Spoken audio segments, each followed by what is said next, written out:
c'est Justine Baqueta qui va nous parler, nous évoquer une révolution dans l'hypoxallurie génétique, de la transplantation foie-rein, voilà, on évite la transplantation foie-rein dans ce cas-là, aux injections sous-cutanées d'ARN interférent. Merci beaucoup de m'avoir invité à vous parler aujourd'hui de la révolution dans les hyperoxaluries génétiques.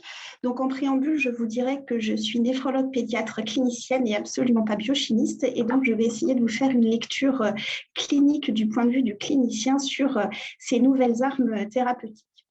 Donc, avant de parler d'ARN interférence, je vais quand même vous faire un petit rappel sur les hyperoxaluries primitives.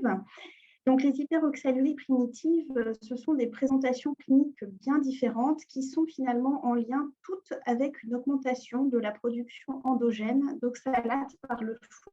C'est une maladie hépatique au départ qui va avoir une expression initialement rénale et urologique. On peut avoir plusieurs formes. Alors, il y a la forme qui fait peur aux néphrologues pédiatres et pour laquelle nous n'aimions pas annoncer le diagnostic jusqu'à une époque très récente, qui est la forme néonatale avec une insuffisance rénale terminale, c'est-à-dire une insuffisance rénale nécessitant la dialyse dans les premiers mois de vie. Et puis, il y a des formes qui sont moins sévères, les formes lithiasiques de l'adulte, ou des formes qui ne devraient plus exister, qui sont les formes qui sont diagnostiquées par récidive sur un greffon rénal d'un patient qui a été greffé en insuffisance rénale terminale avec une néphrocalcinose non explorée et un diagnostic d'hyperoxalurie non posé. Donc, vous voyez une sévérité variable et un spectre phénotypique assez important. Alors, il y a en fait trois types d'hyperoxalurie génétique qui sont liés à des anomalies du métabolisme de l'oxalate directement dans la cellule hépatocytaire. Le type 1 est lié à une mutation de l'alanine glyoxylate aminotransférase que l'on appelle l'AGT, qui est la forme, donc la type 1, qui est la forme la plus sévère.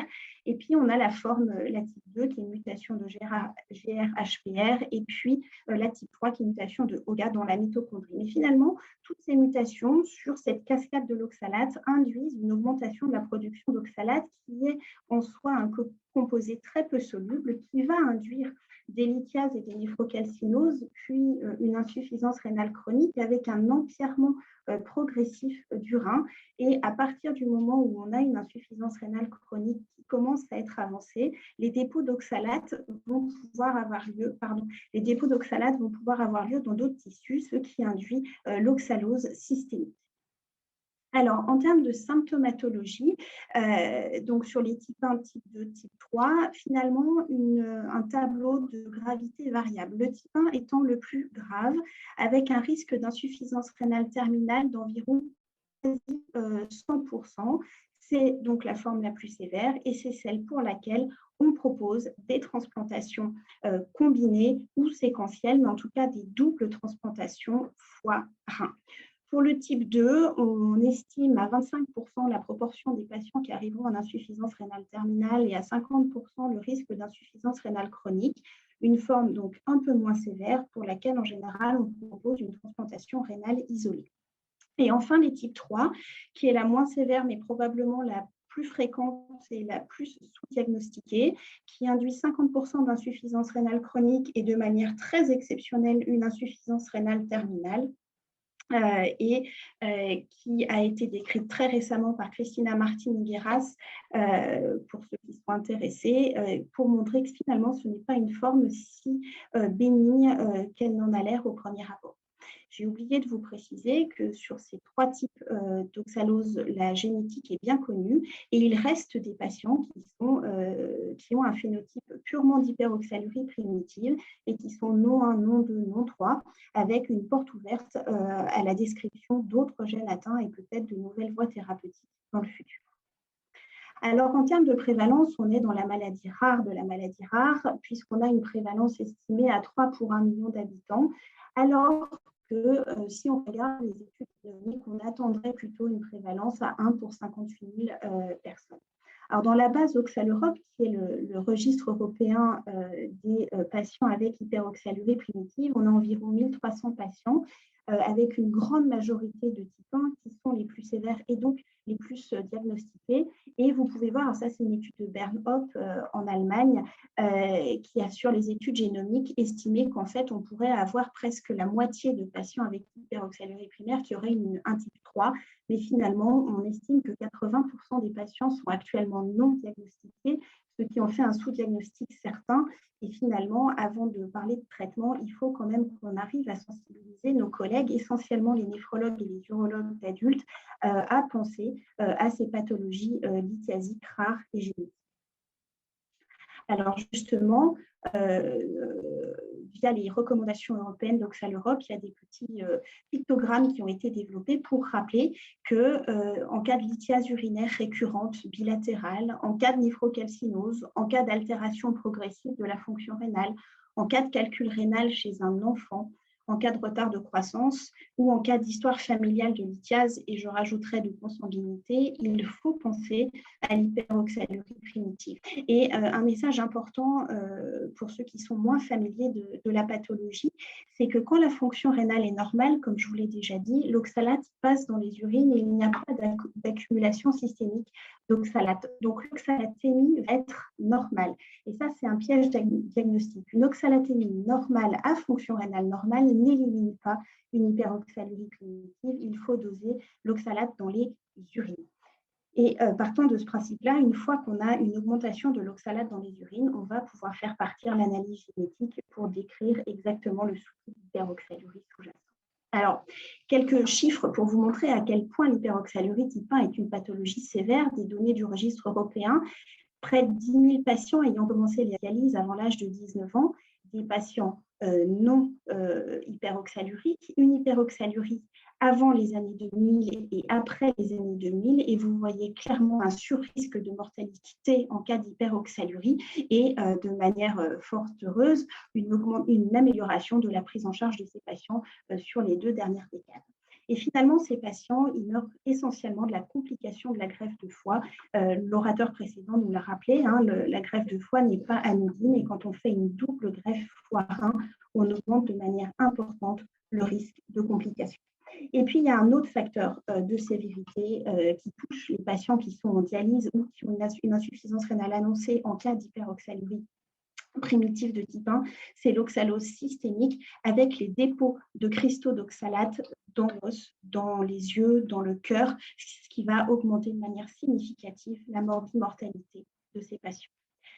Alors, juste également cette figure, toujours issue des données européennes, qui montre bien en fait la survie du greffon en fonction du temps chez les patients non hyperoxaluriques, donc on va dire nos contrôles, et puis les patients qui vont avoir une greffe combinée foie-rein et les patients qui vont avoir une simple greffe de rein. Et vous avez compris de la physiopathe que comme le problème il est hépatocytaire, si on ne fait que changer le rein, on ne règle pas le problème. La maladie revient sur le greffon par le biais des dépôts d'oxalate et on perd rapidement le greffon. Donc vraiment l'importance de faire une double greffe foie-rein chez ces patients atteints de PH1. Alors, la prise en charge, jusqu'à une époque très récente, c'était un traitement conventionnel un petit peu intense. L'idée n'est pas de retenir les chiffres, mais juste de voir ce que ça pouvait induire en termes de qualité de vie pour les patients et pour les familles. Donc, une hyperhydratation, 3 litres mètre carré jour, ça veut dire boire 6 litres par jour chez l'adulte. Et chez l'enfant, ça veut dire mettre une gastrostomie, faire une hydratation nocturne sur l'ensemble du nicténaire. Ça veut dire changer les couches la nuit, ça veut dire avoir des énurésies et ça veut dire avoir une qualité de vie particulièrement dégradée. Ensuite, c'est des traitements par la bouche, notamment des traitements alcalinisants, et puis le test de la sensibilité à la vitamine B6, puisqu'on a 2 mutations et éventuellement une 3e, qui peuvent donner un profil de B6 sensibilité et permettre de baisser d'au moins 30% l'oxalaturie urinaire. Donc, ça fait beaucoup de médicaments à prendre en plus de l'hydratation. Des lithiases récidivantes, ça veut dire aussi parfois la nécessité d'avoir recours aux urologues avec une priorité aux procédures mini-invasives pour éviter d'atteindre encore plus le capital rénal.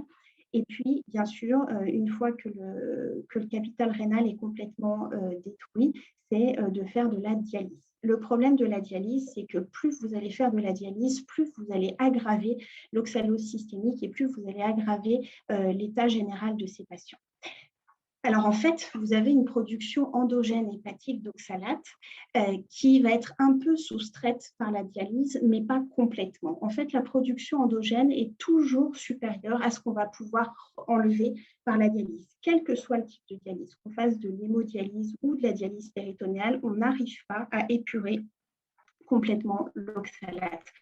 Et on propose de la dialyse intensive, c'est-à-dire qu'on propose à ces patients, et notamment par exemple pour les oxaloses néonatales, on propose une dialyse 6 jours sur 7. Donc vous imaginez une hémodialyse 6 jours par semaine à l'hôpital, ce que ça peut avoir comme conséquence sur la qualité de vie de ces patients. On a même essayé de proposer il y a quelques années de combiner l'hémodialyse la journée à l'hôpital, la dialyse péritonéale le soir à la maison, mais on s'est rendu compte que même en essayant d'épurer en permanence, on n'arrivait pas à mettre finalement la balance oxalique en négatif. Et donc, il faut retenir que l'oxalose systémique s'aggrave en dialyse et qu'il faut donc laisser les patients le moins longtemps possible en dialyse et les greffer le plus rapidement possible. Alors, j'ai marqué le futur, mais c'est aussi le présent de la prise en charge de ces hyperoxaluries génétiques. Et finalement, donc, je vous ai dit en préambule que je ne suis pas une biochimiste, mais par des ARN interférents de la description par Andrew Fire et Craig Mello en 1998 dans un modèle de C. elegans, d'un nouveau modèle de régulation génique par des ARN interférents qui sont capables d'interférer finalement avec les ARN messagers et qui vont détruire les ARN messagers, limitant donc la transcription protéique. C'est finalement ce système-là qui est utilisé dans le modèle qu'on décrit aujourd'hui d'hyperoxalurie punitive, mais dans beaucoup d'autres pathologies également, et ce que le grand angle spécial maladies rares a appelé les anticorps monoclonaux du XXIe siècle. Donc finalement, l'hyperoxalurie type 1, c'est une transplantation avant les ARN interférents, c'est une transplantation hépatique si le diagnostic est fait précocement. C'est surtout une transplantation hépatorénale avec une prise en charge post-transplantation spécifique que je n'ai pas le temps de détailler, mais qui est bien plus importante et bien plus lourde qu'un suivi post-greffe standard. Suivi post-greffe standard qui est déjà quand même très lourd pour les patients et leurs familles, avec le risque de l'immunosuppression à vie. Et puis, ces ARN interférents thérapeutiques, ils sont arrivés sur le marché avec des données expérimentales robustes dès 2017, publiées dans le JASM chez la souris atteinte d'hyperoxalurie punitive. Et vous voyez que la souris traitée par l'ARN interférent lumasiran a une diminution de son oxalurie de manière significative, avec en miroir une augmentation de la glycolaturie. On va y revenir. Et finalement, suite à ces données expérimentales et les premières données des essais cliniques, le lumasiran a été approuvé en Europe et aux États-Unis en novembre 2020. Alors finalement, il y a 2 prérequis pour l'ARN interférent. Le premier, c'est d'arriver à cibler dans cette cascade extrêmement complexe de l'oxalate l'enzyme d'amont au-dessus de l'AGT pour essayer de bloquer et pour ne pas avoir d'accumulation d'oxalate. Et puis le deuxième prérequis, ça va être de cibler spécifiquement la cellule hépatique. Et ça, c'est nos collègues de l'industrie pharmaceutique qui ont pu développer ces modèles avec 2 ARN interférents possibles actuellement, un qui est déjà autorisé, l'autre qui est encore à l'étude.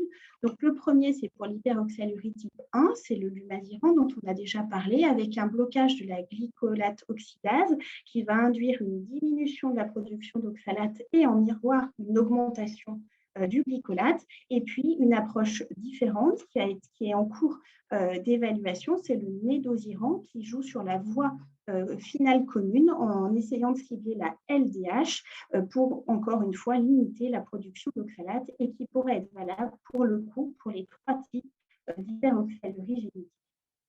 Alors, la question, c'est de se dire, avec le lumasiran, on cible la glycolate oxydase, mais on va augmenter la glycolatémie et la glycolaturie. Est-ce que cela peut avoir un effet en pratique? Et donc, ce papier a été publié l'an dernier, montrant finalement, c'était la preuve de concept d'une femme adulte en pleine santé qui était KO complète sur la glycolate oxydase et qui n'avait absolument aucun phénotype clinique. Il n'empêche qu'elle avait des valeurs de glycolate plasmatique à 12 fois la valeur normale supérieure et du glycolate urinaire à 6 fois la valeur normale supérieure, et elle n'avait absolument aucun signe clinique. Donc finalement, le lumasiran, c'est un petit ARN interférent qui est administré par voie sous-cutanée, qui va aller bloquer la glycolate oxydase et qui va orienter la voie de l'oxalate vers une surproduction de glycolate pour diminuer la production d'oxalate hépatique. Et très récemment, le New England a publié les données préliminaires à 6 mois de l'essai randomisé contrôlé contre placebo dans l'hyperoxalurie type 1 du lumasiran. 26 patients traités par lumasiran, 13 par placebo, à un âge supérieur à 6 ans, un débit de filtration glomérulaire supérieur à 30, des critères stringents d'oxalaturie urinaire sur 24 heures, et le critère de jugement principal était le pourcentage de réduction de l'oxalurie. Donc, vous voyez sur la ligne rouge qui est le placebo et la ligne bleue qui est le lumasiran, qu'on raisonne en pourcentage de diminution de l'oxalurie ou en oxalurie des 24 heures. Vous voyez une diminution franche et nette de l'oxalurie sous lumasiran, avec également une petite diminution de l'oxalatémie. En parallèle, aucun effet sur la fonction rénale. On est probablement un petit peu trop tôt pour observer quelque chose entre les deux groupes. Et puis, en termes d'effets secondaires, pas d'effets secondaires sévères rapportés, des réactions aussi d'injection comme vues de manière banale dans les biothérapies et équivalents. Alors ça, c'est des données qui ne sont pas encore publiées, que je vous présente à 6 mois. Les patients sous placebo étaient switchés sous lumasiran, et vous voyez que là, on a les valeurs à 1 an, et que les patients qui étaient initialement traités par lumasiran maintiennent un plateau sur la réduction de leur oxalurie, et ceux qui étaient traités par placebo et qui sont switchés les rejoignent sur la diminution de l'oxalurie. Bien évidemment, on attend les critères de jugement clinique sur le long terme, et notamment la régression éventuelle de la néphrocalcinose, la diminution de l'activité lithiasique, et puis surtout la préservation de la fonction rénale et la limitation du nombre de patients qui arrivent en dialyse. Mais ce sont des outcomes que pour l'instant nous n'avons pas et que nous sommes, vous l'imaginez, très impatients d'avoir. Alors, on a quand même, actuellement, on est en post-ATU en France. Il y a 35 patients qui ont bénéficié de l'ATU pour le lumasiran, avec des patients traités soit avant la dialyse, soit en dialyse. Et vous voyez que ceux qui étaient en dialyse, avant, on leur proposait la double greffe foie-rein. Là, maintenant, on leur propose une injection mensuelle en dose d'attaque 3 fois, puis une dose d'entretien tous les 3 mois d'un médicament par voie sous-cutanée. Et on va leur proposer uniquement une greffe rénale. Alors, je n'ai pas le temps de vous développer toutes les autres perspectives thérapeutiques dans les hyperoxaluries primitives. J'aimerais juste parler de celle-là, puisque je pense qu'elle peut avoir un intérêt majeur, notamment dans les pays en voie de développement qui n'auront pas forcément accès aux ARN interférents de manière aussi facile que ce qu'on pourra avoir en France et en Europe.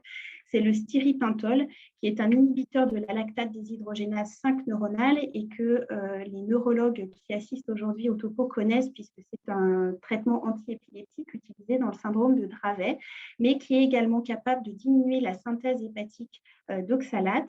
Les patients avec syndrome de Dravet ont une oxalaturie significativement plus basse que des contrôles. Et puis surtout, la preuve de concept chez un patient avec hyperoxalurie type 1, où vous voyez une diminution dose dépendante de l'oxalurie sous stiripintol. Alors, il y a des essais thérapeutiques qui sont en cours, mais je pense que ça peut être une piste très séduisante pour ceux qui ne bénéficieraient pas des ARN interférences, que ce soit par sévérité pas suffisamment importante ou par non-accès aux médicaments.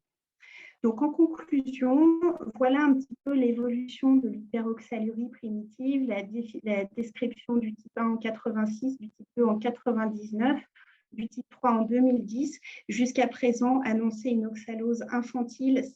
On ne faisait pas de gaieté de cœur en tant que néphrologue pédiatre. On savait qu'on annonçait une qualité de vie très difficile pour les patients et surtout aussi pour leurs familles et les fratries. Et là, maintenant, on a vraiment une révolution thérapeutique avec ces ARN interférents, et on espère vraiment que sur le long terme, les outcomes cliniques s'amélioreront, tout comme on a vu s'améliorer les paramètres biochimiques.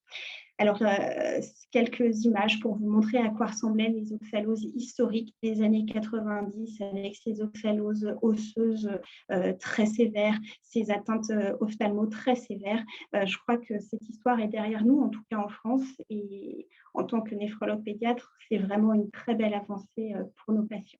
Donc, je vous remercie de m'avoir invité à vous présenter un de mes sujets de prédilection.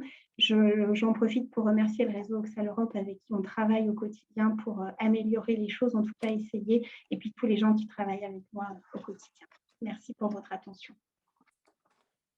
Merci beaucoup. C'était pour cette présentation pleine d'espoir et de bonnes nouvelles. Nous avons un commentaire que je n'ai pas très bien compris, c'est de Pauline Burger. Je suppose que maladie récessive. Je ne sais pas trop ce que... Oui, c'est effectivement une pathologie récessive avec une augmentation du risque avec la consanguinité, mais on a aussi des familles non consanguines. Mais oui, j'aurais pu le préciser, c'est une pathologie autosomique récessive. D'accord, très bien. Il n'y a pas d'autres questions. J'étais un peu surpris pendant votre dernière slide montrant que le spiripentol donnait les mêmes résultats de réduction que l'ARN interférent. Alors, juste dans les cultures cellulaires. Hein. Après, voilà. Le papier, c'était un GCI qui était très fondamental. Donc, effectivement, il y avait une réduction qui était à peu près similaire, mais dans le modèle des cultures d'hépatocytes. Après, pour l'instant, les données cliniques sont un petit peu... Je n'ai pas du tout le temps de détailler. Pour l'instant, il n'y a que des case reports publiés, 2 plutôt positifs, 2 plutôt négatifs, et il y a des essais cliniques qui sont en cours. D'accord, ce sont des données in vitro. Oui, je n'ai pas eu le temps de le préciser. Écoutez, merci beaucoup. Merci Justine. C'était une très très belle présentation.